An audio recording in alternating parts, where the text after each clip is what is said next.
Talv on selline aeg, kus on kõige mõistlikum teha küttepuid.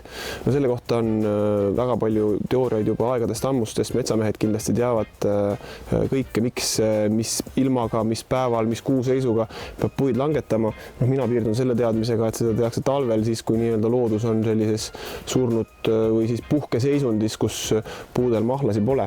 Ja seega talv on ka tegelikult hea aeg, kus rääkida kettsaagidest, kui me räägime kettsaagidest just küttepuude või kaminapuude tegemise võtmes ja nii-öelda siis akusaagide puhul on asi lihtne. Vajutad nuppu ja ta töötab. Mitte midagi rohkem teadma ei pea. Nüüd, kui me läheme natukene peenemaks selles osas, et millist akutööriista või akuketsaagi endale siis valida, siis tegelikult valikuid on mitmeid. Minul on siin täna neid paar tükki väljas, millest ma tahaksin rääkida. Ja peale vaadates on kohe näha, et üks on siis nii-öelda olemuselt oluliselt pisem ja teine on oluliselt suurem. Ma isegi alustan sellest suuremast. Nimelt see suur, mis on siis nüüd võimsusega kuni 1600 vatti, see on väga võimas saag. See on juba selline, mille võib kõrvuti panna korraliku tavalise metsasaega, mis töötab bensiinimootoriga ja see ei jää talle sammugi jalgu. Ta on võimas, ta on suur, ta on raske, ta on stabiilne ja loomulikult käib siia sisse suur aku. Nüüd XGT seerias on neid akusi erinevate suurustega, aga mis nüüd selle suure saa juures on huvitav on see, et siia sisse käib ka kõige suurem XGT aku, mis täna saada on, 8 ampertunnine. See nii-öelda siis võime nimetada ka arboristisaeks, on selline paras saag, mida siis võib-olla selline nõudlik kodukasutaja või ka professionaalne arborist võiks kasutada igapäevaselt kõikideks töödeks, nii suuremateks kui väiksemateks.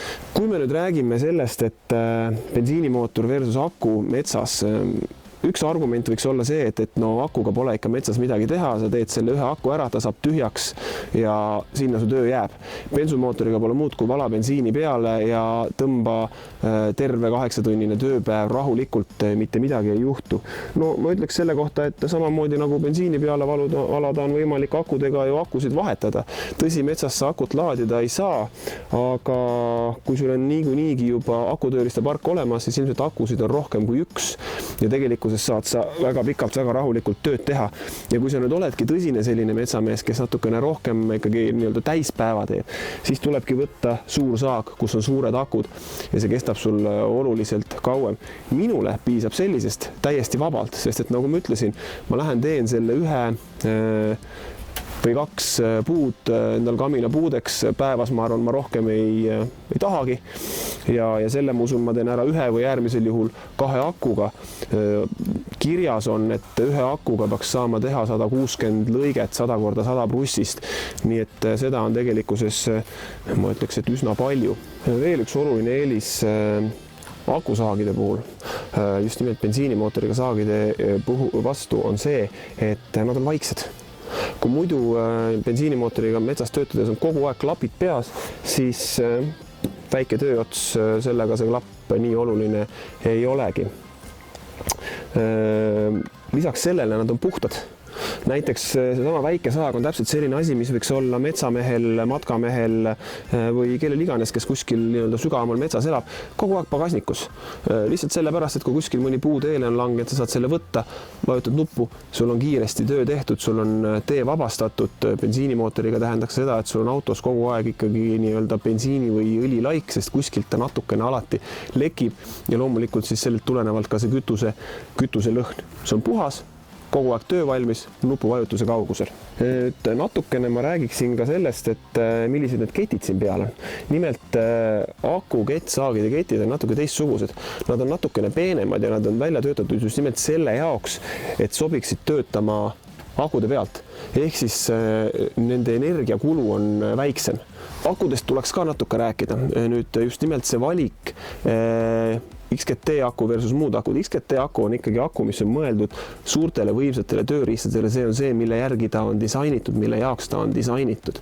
Nendel seadmetel on võimsust rohkem, seega tegelikult pannakse ka akule need nõudmised palju suuremad. Näiteks kui me võtame kas või akutrelli või miks mitte selle sama sae, kus see aku siin küljes ripub, siis kui ikkagi mootor on võimas, see saag igat pidi kõigub, väändub, lööd kuskile vastu, siis tegelikkuses on väga oluline, et juba selle aku ja tööriista ühenduskoht oleks tugev ja XGT akudel on see tehtud tugevam.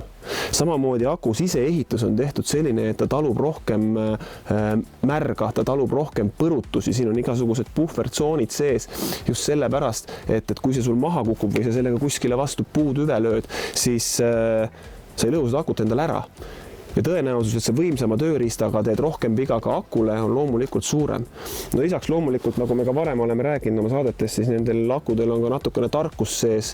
See suhtlus aku ja tööriista vahel on viidud hoopis uuele tasemele, kui see varasemalt oli.